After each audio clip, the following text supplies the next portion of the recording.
vibe. She wanna vibe. How's it going, guys? Welcome back to the High Frequency Club podcast, brought to you by www.rise-workout.com. My name is Marwin Celerio. And I'm Shenae Bierman, and we're talking anything and everything to do with self-development, personal growth, and mindset. If you guys are watching this on YouTube, you'll see that this looks a little bit different today. Yeah. We're at my house because our office, aka the Auckland Library, is taken. Yeah, how dare they? Yeah, god damn it, do you know that's our HQ? We pay for that. No, we don't. It's for free. And you can also see that Shenae has copied my style again. Get your own wardrobe, bro. How's your day, man? How's your day, buddy pal? My day's so far has been good. Class this morning, definitely a little bit hard getting out of bed this morning because didn't get the ideal 8 hours. But no, class was good. It's busy. Definitely the mornings are picking up again, much more than they had been. So yeah, people were starting to get back into routine. Yeah, they must listen to our last podcast. So I love working out in the morning. Did you know though? I did hear on a podcast the other day that when we wake up, our testosterone, both male and females, are much higher in the mornings. So you're either going to use your testosterone, mostly, the testosterone when you're working out, or you're going to use it for, the bulk of your morning work. So it's like, which should I use it on? I think I'm most effective when I train at like 10, 11. And use the first half of the day to like set my day up, and then do the hard tasks first, and then do the workout. What about you? I find I have to be as soon as I get up. If I don't do it as soon as I get up, then I will start just like fluffing. Like example, on the weekend, if I'm like, oh yeah, I'll go for a run, but if I get up and I start doing stuff and I'm like, oh, I'll just quickly do that and I'll do that first, and then before you know it's like 9 o'clock. Yeah. I'm probably by then I'm like, oh no, I'm not going to go for a run. It has to be like as soon as I get up, is like get changed, go. When do you find is your peak energy? Yeah, probably first thing in the morning. Oh really? Yeah. Yeah, mine's different. Even though I this morning with my mum, when I first sort of struggled, I was tired, but then once I'm at the gym, I was like, boom, into it. Yeah. So. Yeah. Yeah. Still sometimes in the afternoon, but I feel that's more like when I know I'm going to be training, then I'm all good. But whereas if I don't have class or something in the afternoon, I'm usually just sort of like, tired, want to get home. I struggle to train after 12. And I don't know, I think that's more of a belief that around my head, that I'm like, because I've seen it for so long, after 12, it's such a struggle, and therefore it is a struggle. But I'm more likely to train if I train before 12.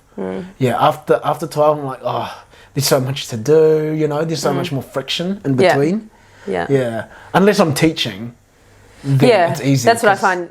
For me in the afternoon, like I will only train in the afternoon as if it's a class, if I'm teaching. Otherwise, I'm the same. Like the thought of doing my own training or going for a run or something after a day of work, I'm just sort of like, no. Yeah. But when I'm teaching, it's different. I think because I know I have that, I'm able to stay in a sort of energetic space knowing I have to teach. So. Yeah. Do you find when you moved to Auckland, to New Zealand, when did you move? 2 years ago? Because you were hardcore group fit teaching in Australia, right? Yeah. So when you moved here, was there a lot of like similarities and differences in terms of like, because Les Mills is such a huge brand, right? What were the similarities and differences in being a group fit instructor from there to here?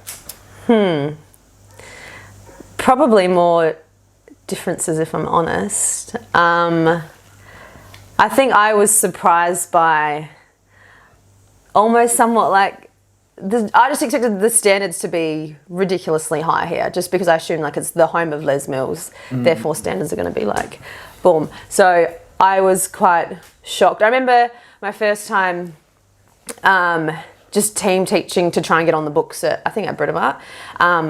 And there was another instructor, and they were team teaching with this other instructor. And I said, oh, how long have you been doing RPM for? And they're like, oh, no, I've got my module coming up in like a month's time. And I was like, so why are you, like on stage, why are you team teaching? And they're like, oh, just getting organised, like getting a feel for it before my module. And I was like, back home in Oz, it's like you couldn't step foot on a stage unless you were a certified instructor type thing. Like you couldn't team teach or shadow just to get a feel for it before a module. Like usually when you were doing your module, that would be the first time. Like example, if you'd signed up for a body pump module, the first time you've ever put on a mic and would be at your module. So I understand here that it's good, like preparation to get a feel for it before and have that time on stage before you go to a module. But yeah, so a few things like that. I'm trying to think what else is a bit different.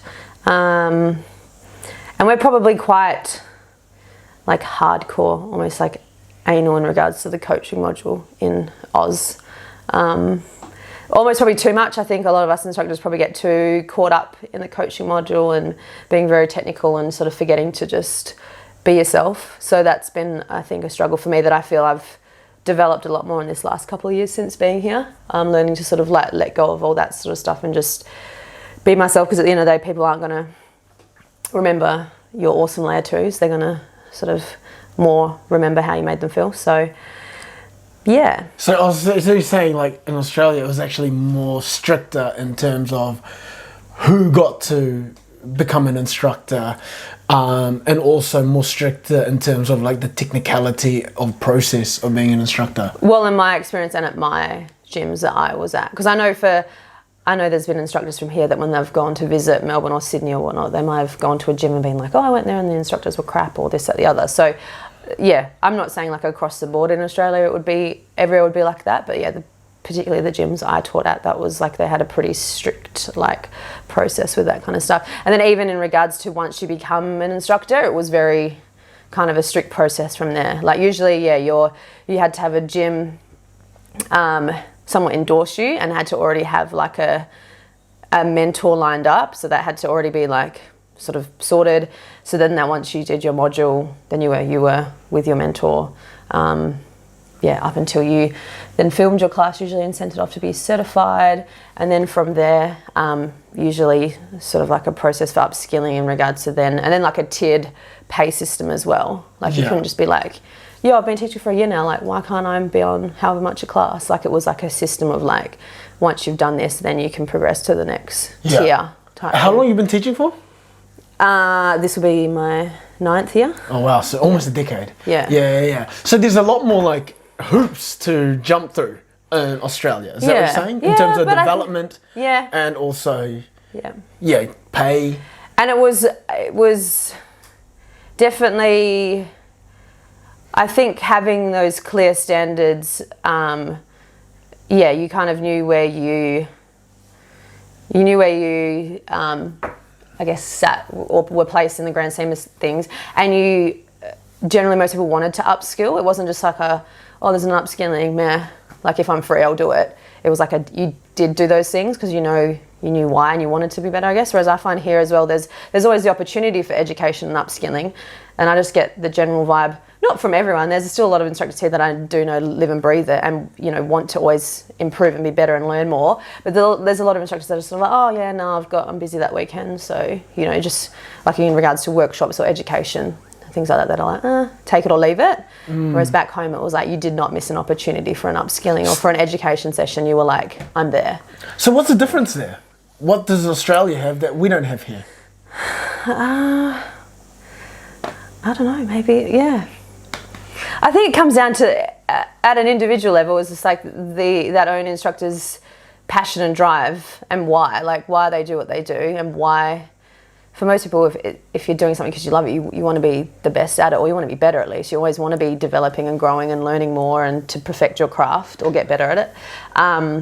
So I find, and that's what I mean, there were still these kind of instructors in Oz as well that just do kind of do it as a side hustle, and therefore they don't put as much time or effort into it because it is like, And I do get that in regards to, for what we somewhat get paid for group fit, it is a lot of like admin that we have to put into it, a lot of behind the scenes type work. But that's what I mean, it's I guess a choice of work that you don't do it for the money, because if you were doing it for the money, then you'd be like, screw this, I don't get paid enough to be like putting in the time and effort to be learning my choreo and to be upskilling and doing this and doing that. Your reasoning for doing it has to be a lot deeper than that. Yeah, and I think that's so relatable on many other things as well, right? Not just in group fit. Yeah, or just work in general, in regards to... Because actually, to be honest, that's the same as well, the clinic I worked at back home versus when I moved to the clinic here. Particularly my more senior colleagues back home, like just their work ethic, I guess, and the standard they set through their work ethic was like, I think particularly my boss back home, I think in his like 15 plus years of being a physio, had only had like 5 sick days ever in his career. And like, so when he was sick, it's like you knew he was on his deathbed, and I think that set the standard then for everyone else, and that, you know, unless you're on your deathbed, like you come into work and you give 100% every day. Whereas I find, here I've had different colleagues in my couple of years here, that some are very take it or leave it, and like, oh, I'm not feeling it today, or like this has come up, so I'm just gonna like cancel my clients for the day. And I'm like, what do you mean you're gonna cancel your clients just because something's come up, or you've got an appointment, or this or the other? Like, I could never do that. I could never be like, oh. Stakes have got to be high, eh? Yeah. You've got to, especially if it's something that you truly care about. Yeah. Yeah. When the stakes are high, your standards are high. When you've got something to lose. Yeah. You know. And I think it can be hard for people to have. Like, I'm not saying that those standards have to always be set externally. It definitely helps when they're set externally. Like when you have a manager, a boss that is like, yo, these are the standards, these are the expectations. If you're not meeting them, then like we're going to have to discuss that. So sometimes it can be hard if they're lacking, if there isn't, you know, if it hasn't been laid out, if it hasn't been a group discussion around that. But I still think as an individual, you can still kind of set standards for yourself based on your own values and how you want to be seen. Because it's like, I know I don't want to be seen as like as much as I know that my boss wouldn't care if tomorrow I was like, oh, hey, like something's come up, I can't come in and I just need to cancel my day. He'd probably be like, yeah, no worries. But I know personally I couldn't deal with that. And then my patients getting to the point where they think, oh, Shenae always cancels, or she always has to reschedule me, or, you know, I wouldn't want that personally. I wouldn't want to be known as that. Yeah, as 100%. Flaky practitioner. So yeah, I get what you mean, and I think this is now diving into the realm of what motivates you. Is it the external motivation or the internal motivation? Yeah. Because the external motivation are things like, you know, money and other people's opinions and status and stuff like that, right? And internal motivation are things that back up the type of person you want to be. Yeah. Right? So it's you're fostering that motivation inside of you because it reflects who you want to be. Yeah. Yeah, does that make sense? Yeah. And I think same with group fit as well. That's why, again, I see my classes as well as like a commitment to my members, and that I'm not gonna get a class covered unless it's like, usually the only times I'll get my class covered is if I'm actually sick or I'm away for the weekend, like legitimately not here. Otherwise, if it's just sort of like, oh, I'm a bit tired, I can't be bothered tonight, or like, oh, my friend wants to go for dinner, oh, I've got my class at 6, oh, like I would never just get my class covered because, oh, I've got dinner plans instead. Like I would say to my friends, or hey, I can meet you after class.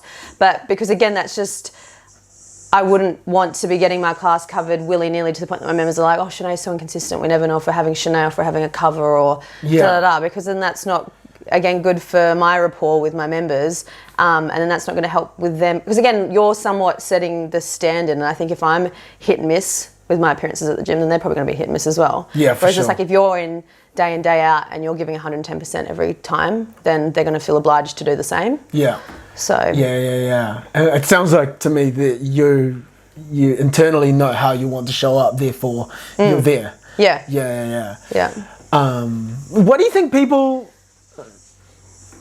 you know, what do you think people struggle with that show upness? Yeah, with showing. I think, and I relate this back to even, you know, people who struggle to show up in the gym to do their own programming. It's because they don't know, they need to connect that showing up for your program and doing the work is evidence towards the type of person you want to be. And once you realize that, you don't want to not show up. You want to show up. And say, I think people, it'll be great. And I use a strategy with my clients. I'm like, hey, look, if you achieve your goals, what type of person do you need to be to achieve that? And like, that will be a strong, resilient, fit, positive person. And I'm like, cool. Once you've got those identity traits, then you can now ask yourself with every single decision, okay, I've got a decision whether I want to go to the gym. Which decision, whether I go or not, backs up the strong, fit, resilient, positive person? 10 times out of 10, that's you showing up to the gym doing your program. Automatically, you get that instant gratification of that. Because it's hard, it's difficult to be satisfied when your outcomes are lagging. Yeah. Your workout today isn't what's going to get you 5 kgs loss, right? But your workout today backs up the type of person you want to be, you know? And I think when people, because people don't put gravity on, because let's say I miss a sprint class today, I don't see the results in terms of, you know, the lack of responsibility. I don't see that. Yeah. That kind of We don't shit, see the impact sort of long term. I don't see the impact long term, Yeah. exactly. Yeah. But that's the shit that accumulates. Yeah. You know? Yeah. So the stakes are low. But when I ask myself and reflect on the type of person that I want to be, if I show up or not show up, that's instant. You know, that impacts me now. Yeah. You know? Yeah.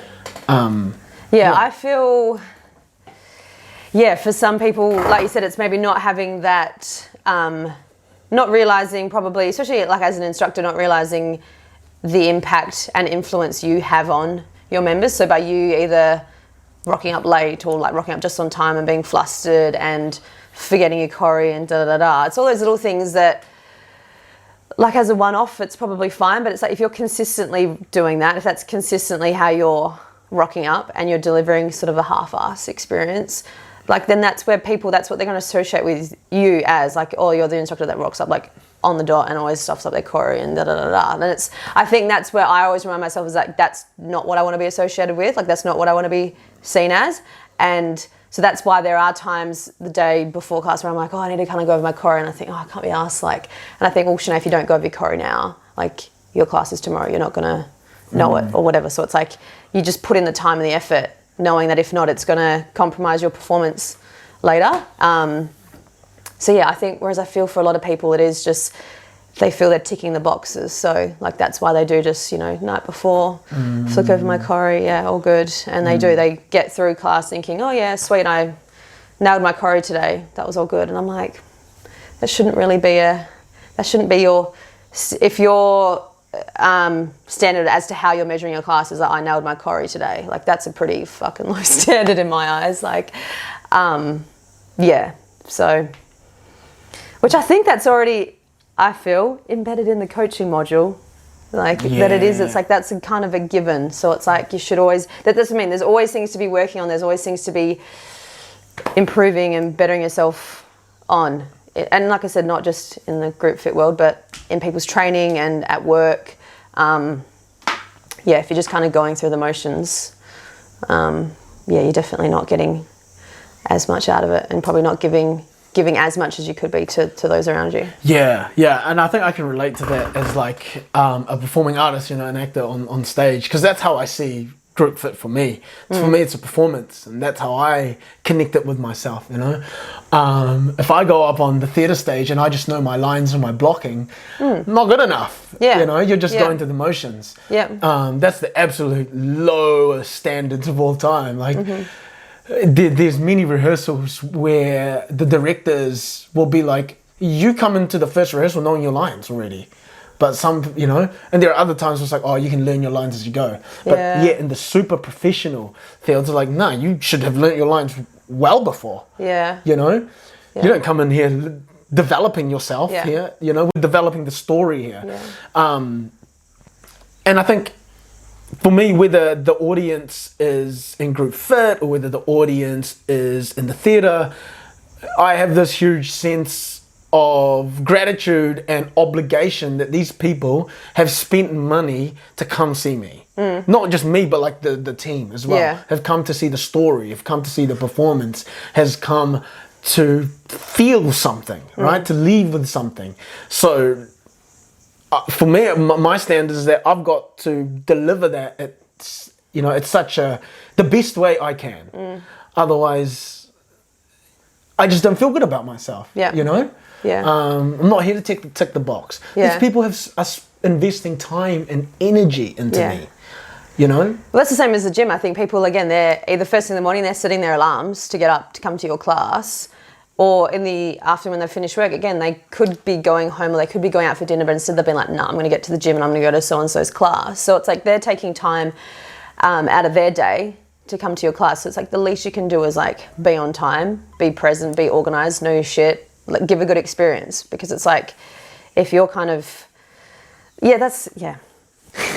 could go on about this for ages, but I think it is. It's just the basics in delivering a good experience. Because I just think, again, you just put yourself in their shoes. So it would be the same for you with the acting. It's like if you'd put the time and effort into like know your lines off by heart, and be prepared, and you rocked up and someone else hadn't learned their lines and they were just gonna I'm just gonna like learn it as I go. Like you'd be feeling pretty like frustrated and being like, cool, I've put the time and effort into like learn my shit, so I'm here and I'm organised, and you haven't. Yeah. You know? Yeah, I remember one time in drama school, I turned up to a rehearsal and I didn't know my lines. And I got destroyed by the director. And I cried so much. And at the time, instantly, I was like, fuck him, he can't talk to me like that. Yeah. You know, I paid money to be in this course, he can't talk to me like that. And then I asked myself, I was like, wait, why did that happen in the first place? And I was like, well, everyone knew their lines and I didn't. Yeah. You know, I was dead weight to everyone else who was like, fucking trying to tell the story and trying to form it, and then there's Marwin still trying to develop his fucking lines. Yeah. And I was like, you know what? If I was in his shoes, I would have yelled at me too.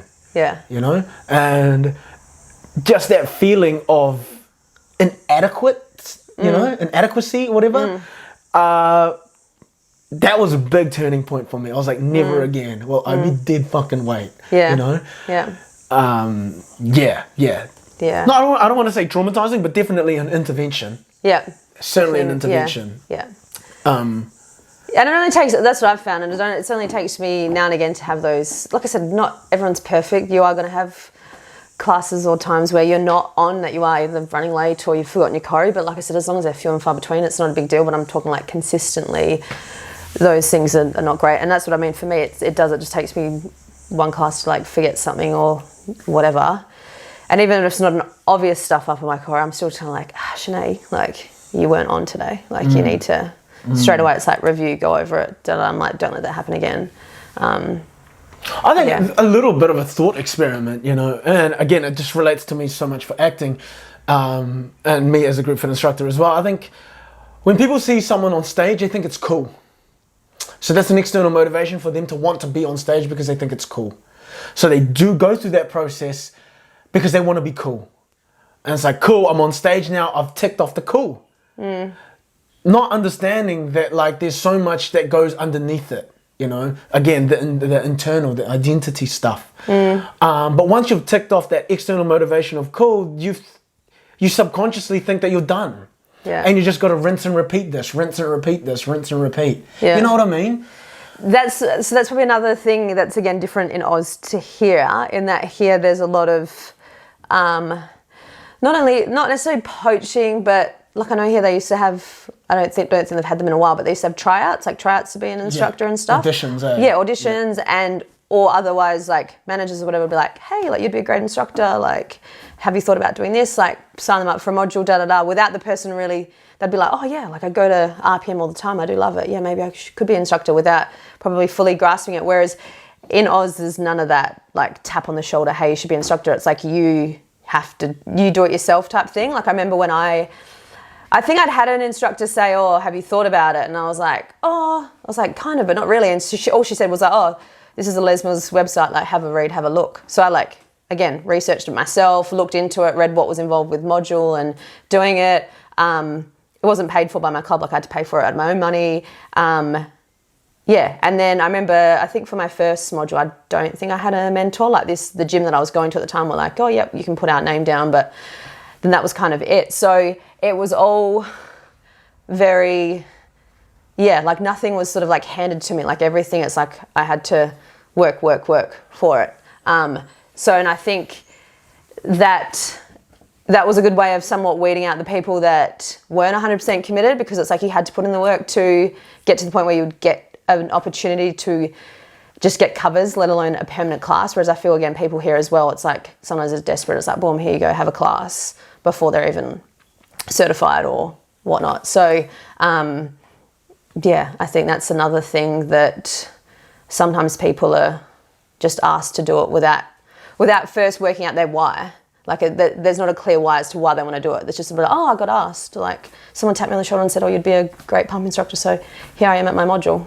Yeah. But therefore then when the going gets tough and you're like, oh fuck, there's so much prep involved and I have to do this and I have to do that and I have to go to this education and do this and do that. It's like, man, this is like so involved, didn't realise. Yeah. And that's when sometimes people are like, oh, actually, I don't know if this is for me. Yeah. And I think just looking at that from like a team perspective, you become unreliable. That's the unreliable person. Yeah. You know? Yeah. Well, like you said, then you're somewhat like the dead weight. Versus someone that can be pretty, versus being pretty self-reliant. Like, yeah, and being able to, sort of take control. Or like it's still good to have an influence and have help from others, but it's deep down still being able to do your own thing and do what needs to be done in order to, It's funny because people would see that attitude as a type of like relentlessness, Yeah. But you're seeing it as like that's the minimum. To me, that's it. Like, no one's there to hold your hand. Like, no one's going to be there to hold your hand when you've finally got your own class. So it's like, why should someone be holding your hand from the get-go? And I think that holding of your hand process, I assume, it's a very inclusive way. Everyone come do it. Yeah. That means you cast your net out wide and not necessarily deep in terms of talent, Yeah. Yeah, and like I said, again, there's definitely been, I'd had modules back home where we did have to sit in a circle and go around and say what your why was, like, why are you here, why have you signed up for this module? And majority of people it was like, first time I did a class, like I felt so strong, I felt so empowered, I wanted to be able to share that experience with other people, and I wanted people to fall in love with fitness like I did through Group Fit. And you'd have the odd ones that, I remember that my pump module, there was one girl that was like, well, like, I just kind of want to get into like bikini modeling, and therefore like I just thought like this, like, becoming an instructor would be like a good way to like kind of get into that. And we were just sat there being like, what? Like, sort of thinking that doesn't really kind of make sense for getting into it. And then saying there was other people that were just sort of like, oh, our gym needs more pump instructors, so that's why I'm here. And I remember, particularly my pump module, because you get given, this is back when you had DVDs, you got sent the DVD 10 days prior to your module. So you only had 10 days to technically like learn your 2 tracks or whatever. But again, if you're already doing pump regularly, that release was already out, so you would have already done it at the gym. And so I remember there was a few girls in my module that had never done pump before until they came to the module, and they're like, oh my god, 10 days, like that's not a lot of time to learn your 2 tracks. And I was like, what do you mean? This release has been out for like 2 months. I've been doing this like twice, 3 times a week for the last however long. So like felt like I knew the release like the back of my hand, and yet there was people there that were just learning pump. So then our trainer was having to spend a lot of time just going through the basics with them of like how to squat, how to do a clean and press. I remember sitting there just being like, what? Like, surely this was, well, again, I assume that was the prereq before you would even get to module. So, and it was, generally, unfortunately, they're the ones that you would check in with like down the track in 6 months time, like, yo, how are you going with like teaching stuff? And then be like, oh yeah, no, like, haven't got around to the cert process or this, that, the other, or kind of weren't teaching. And I kind of thought, well, got that vibe from the get-go, because you weren't sort of someone that was very sort of self-focused with that kind of stuff. So, yeah. I think it would be so beneficial, and like I'm going to take this away too, in terms of like the type of people that I want to work with in my companies, is like having an avatar of the type of person you want to work with. What are their identity traits, Because that means you've already set the bar, and then you only attract those types of people, Because one, I don't want to put someone in a space where they don't want to be. I don't want to waste your time any more than I want to waste mine. Yeah. So if you don't fit the identity that I'm looking for, then this isn't your place, and we can help you find another place. Yeah. Or you should be in another place where you feel more fulfilled, where it feels more natural for you, or where you feel, you can grow. Instead of anyone and everyone come and apply. Yeah. You know what I mean? Yeah. Yeah. And that's why I feel it's so important. Even I think like I feel the world's kind of going this way in regards to like job interviews and things is more just trying to see what someone's like as a person and what their work ethic is like and what their values are versus skills, because I do feel a lot of skills, it's like you can kind of teach someone that. Like I think at the end of the day, it's like you want, like you said, the right person for the job in regards to like, their communication and their values, etc. versus can you do this or can you do that? Because I think if someone's got the right attitude, they will put the time and effort into learning that anyway. Because I was having a chat with a friend the other day that was going through the process of applying for a different job, and based on her work as sort of like a clinical therapist, this job she was applying for, they're kind of like, oh, you're kind of too clinical and you don't really fit what we're looking for. And she's just sort of like, I know, but I know that I have this, like, I have the people skills and I have the communication skills, I have all of that, I can learn whatever the role requires me to learn. Like she's like, I know I would put the time and effort into learning what I need to do. And I think that's so true, is that someone needs to have those ticked first before versus the skills. Yeah. I remember one time I was in a marketing job, contracting, and I got hired because they enjoyed my attitude. They liked my attitude and I was positive and hardworking, but I just didn't have the skills. I was still developing the marketing skills at the time. And my contract got cut short because they were like, fuck, we just don't have time to develop you. Like we need the outcomes now. Yeah. You know? And the attitude is great. It's just, again, I was dead weight. Yeah. You know? Yeah. But yeah. But again, so if they had the time, they would have been able to develop you because, like you said, you had the right attitude, and the right work ethic, but they just didn't have the time to. Yeah. Yeah. So that's the other side, because I fit the identity that they wanted me in the company. I just didn't have, the hard skills. Yeah. And that's where I think a lot of like bosses or managers would be willing to put in the time and effort if someone was going to actually take it on board and apply it. They're happy to share their knowledge and to be like, hey, this is where you can grow, this is where you can work on this, work on that to get better. As long as that person's willing to take it on and apply it, then oh, and also in the context, it was a startup with millions of backing. So they were like, they were relentless. They were relentless, and I was like, fair enough. Fair enough. I'm wasting my time here as much as I'm wasting yours. So as you know, we've got a new manager, new leader in our group fit team. And I had my one-on-one meeting with him.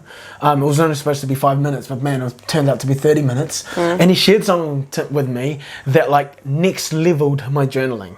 And the point of it was to figure out what my why was and really double down on what made me feel good and what didn't. So that's the outcome. The process is every single day, write down your good experiences and your bad experiences. Find out what emotions came up in those experiences, and then ask yourself why those emotions came up. For example, for this morning, I feel I delivered a great class. The emotion that came up was joy. Why do I feel joyful? Is because I got an 8 hours sleep, right? So now that means I know what the source is of joy. And the outcome of what joy gives is a great class. So I double down on the source, which is 8 hours of sleep.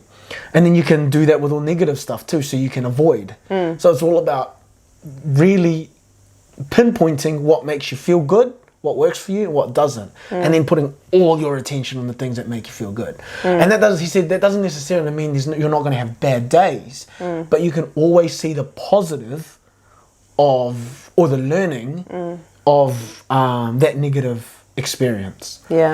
And what I did, I've just started this, and what I did yesterday was, because we really broke down what my values were, my 5 key values, and I set a reminder for myself every single hour based on the value that I wanted to show up for today. Yesterday was gratitude and today's empathy. So every single hour I'm going to be reminded of that, because it's easy, right? So much happens in a day that see, look, 32 minutes ago, it's 10:32 now, act through empathy. So I'm reminded. And yesterday was such a great day. I just felt like I was so in control of myself. And I was just looking for opportunity everywhere to be able to live and show up as my values.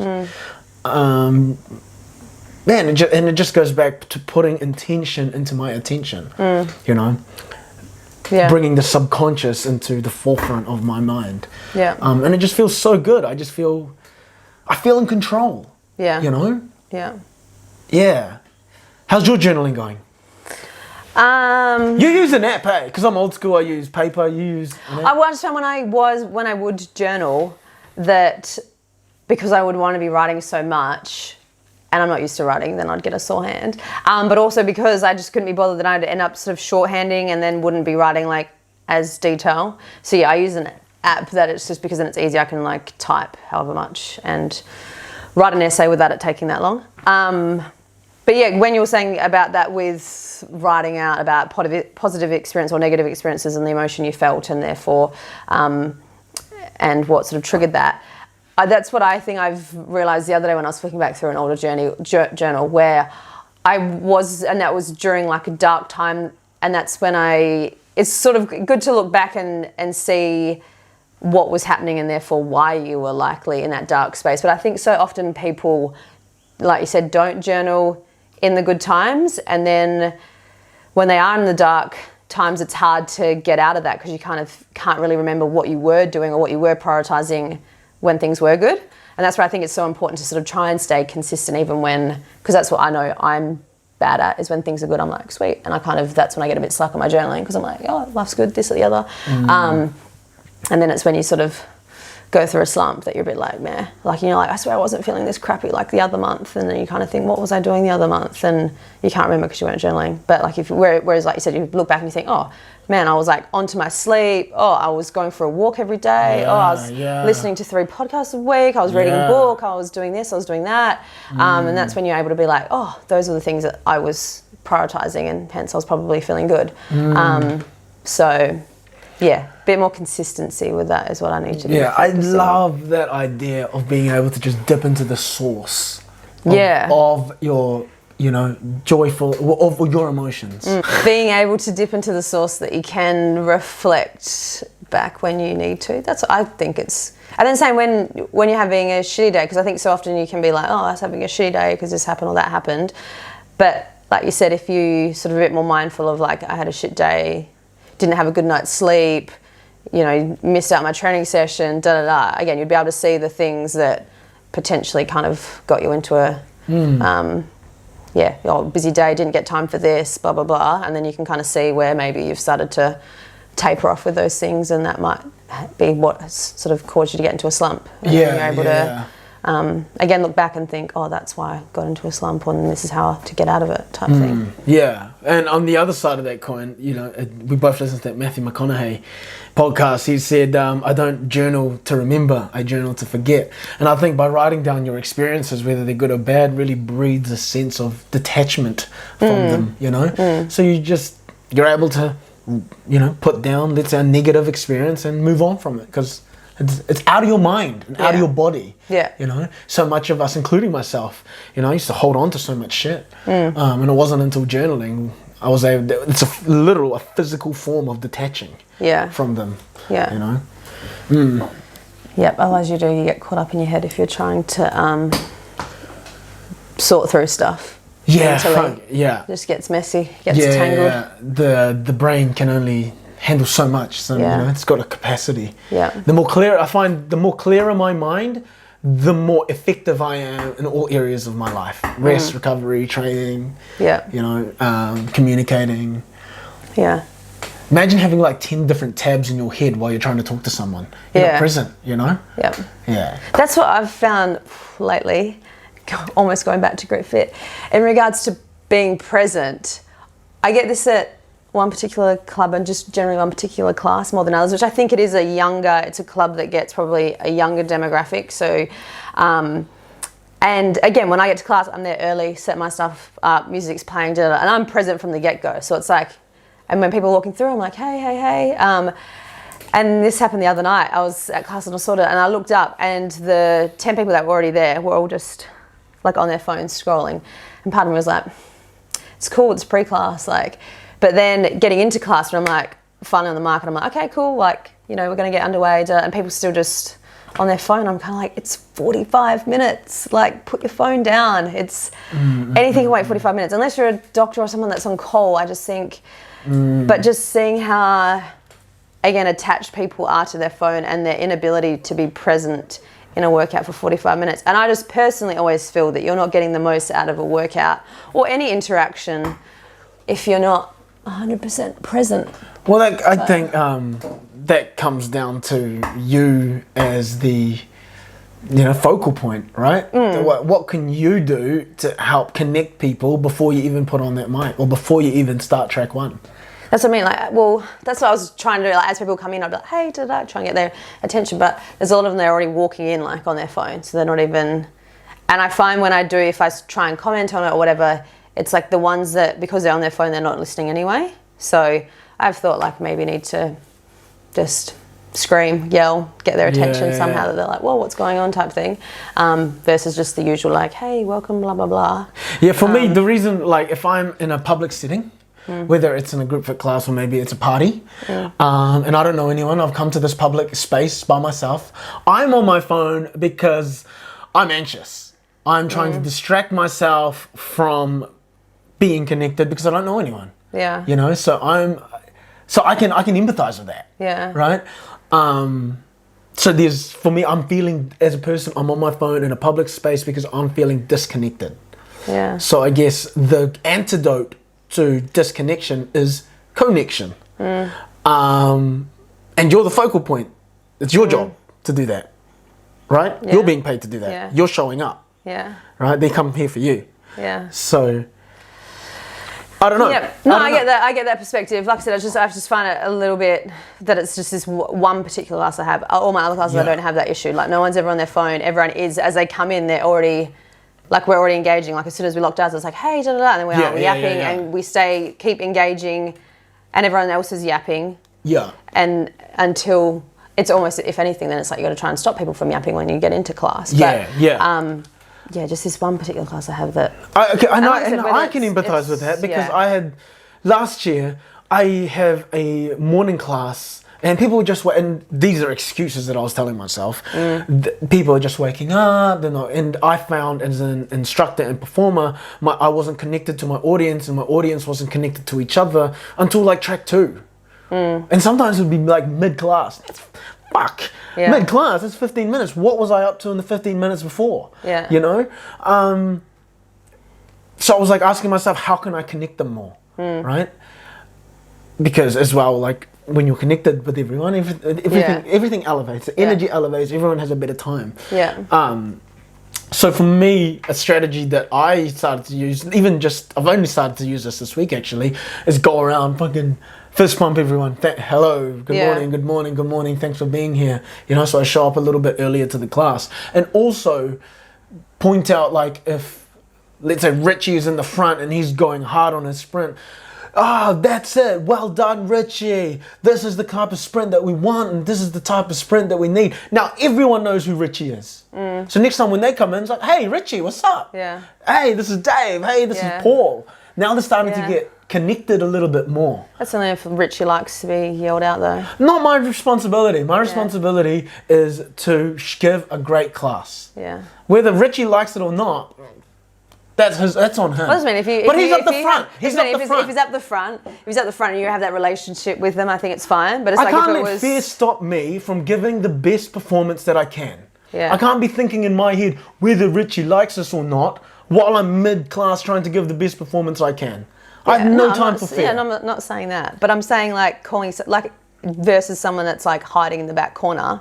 Different, exactly. It's in the context, right? There's the context of corner and front row. Yeah. Of course, there's going to be a strategy with that, right? Yeah. Yeah. For sure. Yeah. For sure. Yeah. So, yeah, that's my, it's a work in progress, that class. Because, like I said, it's my one class, and I'm like, I need to get you people off your phones. But, like I said, I don't really have that issue with any of my other classes. Yeah, maybe, And like I said, I know at the end of the day it does, like, it's easy to blame it on, like, the people, but I know it comes down to me in regards to, trying to connect so that they don't feel the need to be on their phones, or they don't want to be on their phones, that they want to put their phone down because they're like, oh no, I want to be involved in this? What's this conversation, or what's happening, or I don't want to miss out type thing. So, that's why it's like a personal challenge to myself to get them off their phones. Yeah, because I relate that back to like personal training, I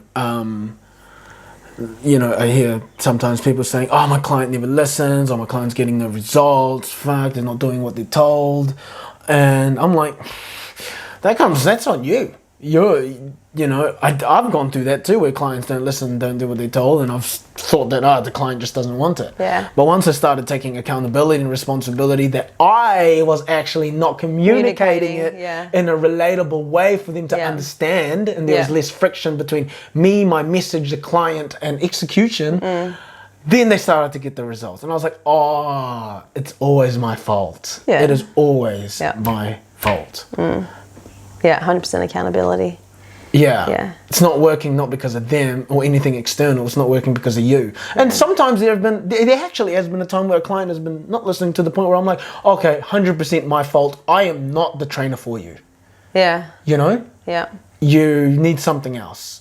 Yeah. And sometimes that intervention, and I don't do it as a strategy to try fear monger them. Yeah. I do it because I'm like, I genuinely like, I'm at my capacity. Yeah. And I don't feel that I have the skills to facilitate what you need.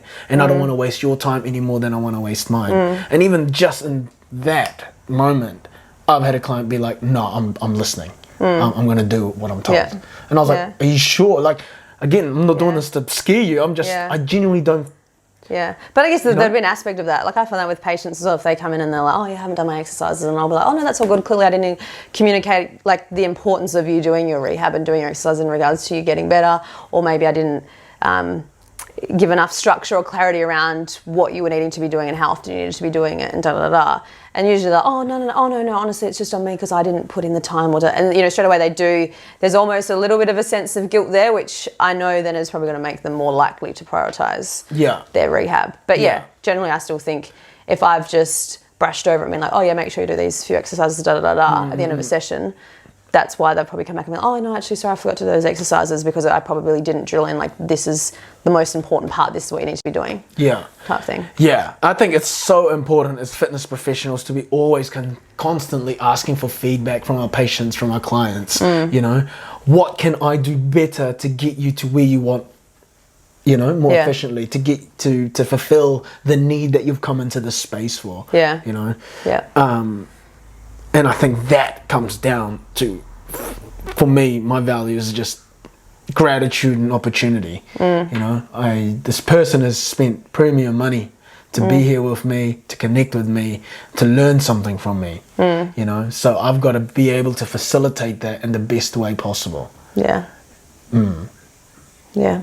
And that would also come down as well to sort of managing expectations as well. Like, what are you wanting to get out of this? What am I getting out of this type thing? 100%. Making sure, being like, this is what I'm offering. Like, what are you after, to make sure that. Definitely. Because you don't want to lowball yourself to the point where, like, I will facilitate everything that you need. Yeah. Like, definitely, even in my consultation, I'm like, this is what I do. This is what I get done. This is what I expect. So are you the type of person, back to the identity, that comes into here? Yeah.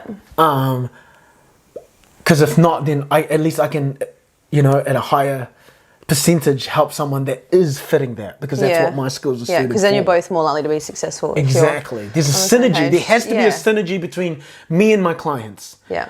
They get something from me and I get something from them. And for the most part, a lot of my clients, that's why they are, like, in ways, type A personalities, because I'm not a type A.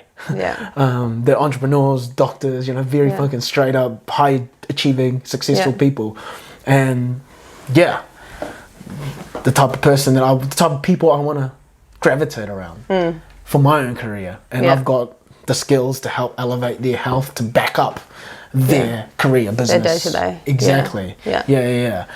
And I just find that so fulfilling, even on hard days. A client can just share a piece of wisdom with me and I'm like, oh, what the fuck? Because it's one thing to read a motivational quote from, Instagram, and it's one thing to hear the same thing from someone who has lived it and actually has got a connection with you.